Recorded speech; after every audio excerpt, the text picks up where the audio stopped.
Imagine कीजिए, एक company जो सिर्फ बैटरीज बनाती थी, आज वही कंपनी एलन मस्क की टेस्ला को टक्कर दे रही है। एक कंपनी जिसने दुनिया के सबसे बड़े ऑटोमोबाइल जायंट्स को चैलेंज कर दिया। और सबसे शॉकिंग बात, ये कंपनी अमेरिका या यूरोप से नहीं बल्कि चाइना से आती है। इस कंपनी का नाम है BYD। आज BYD इलेक्ट्रिक व्हीकल्स की दुनिया में इतनी तेजी से ग्रो कर रही है कि कई कंट्रीज में टेस्ला से भी ज्यादा कार सेल कर रही है। लेकिन सवाल ये है, आखिर एक बैटरी मैन्युफैक्चरर दुनिया की टॉप EV कंपनी कैसे बन गई? और क्या BYD फ्यूचर में टेस्ला को कंप्लीटली रिप्लेस कर सकती है? आज हम इसी इंटरेस्टिंग बिजनेस स्टोरी को डिकोड करेंगे। Demand for electric vehicles is so strong, a Chinese car manufacturer has just made history in Melbourne. Chapter 1, BYD की शुरुआत।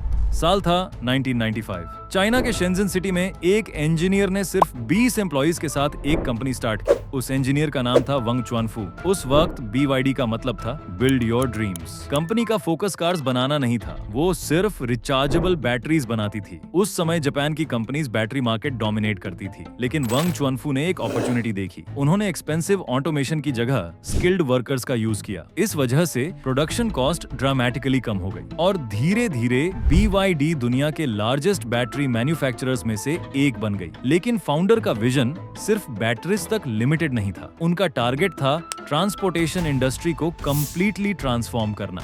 चैप्टर 2, ऑटोमोबाइल इंडस्ट्री में एंट्री। 2003 में BYD ने एक स्ट्रगलिंग ऑटोमोबाइल कंपनी को acquire कर लिया और यही डिसीजन उनकी हिस्ट्री का टर्निंग पॉइंट बन गया। उस समय बहुत लोगों ने उनका मजाक उड़ाया। लोगों ने कहा, एक बैटरी बनाने वाली कंपनी कार्स कैसे बना सकती है? लेकिन फाउंडर का प्लान बहुत क्लियर था। फाउंडर जानते थे कि फ्यूचर इलेक्ट्रिक व्हीकल्स का है और इलेक्ट्रिक व्हीकल्स का हार्ट होती है बैटरी, जिस टेक्नोलॉजी में BYD ऑलरेडी एक्सपर्ट थी। BYD ने स्लोली अपनी EV पर रिसर्च शुरू कर दी और 2008 में उन्होंने दुनिया की पहली mass produced plug in hybrid cars में से एक लॉन्च कर दी और उनका ये रिस्की डिसीजन उनको कंपेटिटर्स से सालों आगे ले गया।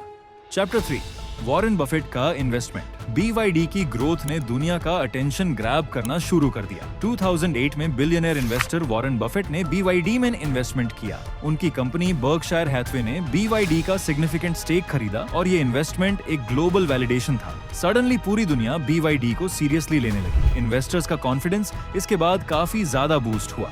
ग्लोबल एक्सपेंशन BYD का शुरू हुआ और कंपनी ने अग्रेसिवली इनोवेशन में इन्वेस्ट करना स्टार्ट कर दिया। Chapter 4, blade battery revolution.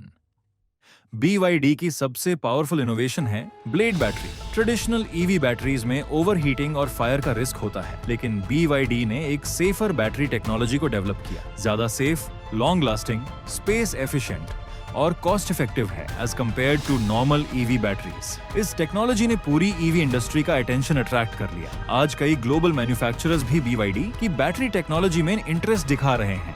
Chapter 5, BYD in India. अब बात करते हैं इंडिया की। BYD ने इंडिया में भी एंट्री कर ली है। कंपनी प्रीमियम EV सेगमेंट में अपनी प्रेजेंस बिल्ड कर रही है। BYD Atto 3, CL और E-Max 7 जैसे प्रोडक्ट्स इंडियन मार्केट में अवेलेबल हैं। लेकिन इंडिया में चैलेंज बहुत बड़ा है, क्योंकि यहाँ टाटा मोटर्स, महिंद्रा और MG जैसे प्लेयर्स ऑलरेडी स्ट्रॉन्ग पोजीशन में हैं। फिर भी BYD लॉन्ग टर्म गेम खेल रही है। उनका टारगेट है इंडियन EV इकोसिस्टम का मेजर प्लेयर बनना। सोचो, एक छोटी बैटरी कंपनी आज दुनिया की बिगेस्ट EV कंपनीज में से एक बन चुकी है। आने वाले 10 सालों में electric vehicle market $1 trillion industry बन सकती है और BYD उस रेस के सबसे स्ट्रॉन्ग प्लेयर्स में से एक है। अब देखना ये होगा कि क्या BYD फ्यूचर में टेस्ला को परमानेंटली पीछे छोड़ देगी। कमेंट करके जरूर बताइए, आपके हिसाब से फ्यूचर का EV किंग कौन होगा, टेस्ला या BYD? अगर वीडियो पसंद आई हो तो लाइक करें, चैनल को सब्सक्राइब करें और बेल आइकन जरूर प्रेस करें। मिलते हैं नेक्स्ट बिजनेस केस स्टडी में।